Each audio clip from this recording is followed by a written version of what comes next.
আমাদের ভারপ্রাপ্ত চেয়ারম্যান দেশনায়ক তারেক রহমান যে মিথ্যা মামলায় তাকে সাজা দেওয়া হয়েছিল, আজকে রায় প্রমাণ করে এই মামলাটি মিথ্যা ছিল, বানোয়াট ছিল, ভিত্তিহীন ছিল এবং মুজিব কোটধারী ফ্যাসিস্ট সরকার অন্যায়ভাবে তৎকালীন সময় এই রায়টি দিয়েছিল। আজকে উচ্চতর আদালত এই মামলায় খালাস প্রদান করেছে সকল আসামিকে।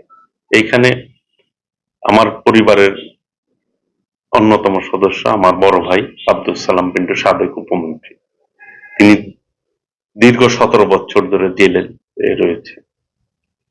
এই অন্ধকার কারাগার থেকে আমার বড় ভাই মুক্তি পাবে, এটি অনেক বড় আনন্দের বিষয় আমার কাছে, একদিক দিয়ে পারিবারিক ভাবে, আরেক দিক দিয়ে দলগত ভাবে।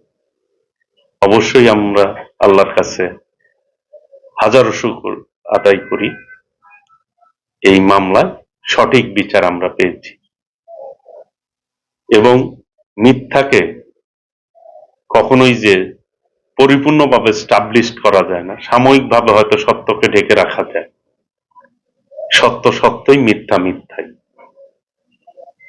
সত্যেরই জয় হয়। আবার প্রমাণ হলো যে সত্যের জয় হয়েছে এবং সামগ্রিকভাবে জাতীয়তাবাদী শক্তির প্রত্যেকটি নেতাকর্মী আনন্দিত হয়েছে, খুশি হয়েছে এবং আমরা মনে করি এই রায়ের মধ্য দিয়ে ন্যায় বিচার প্রতিষ্ঠিত হয়েছে।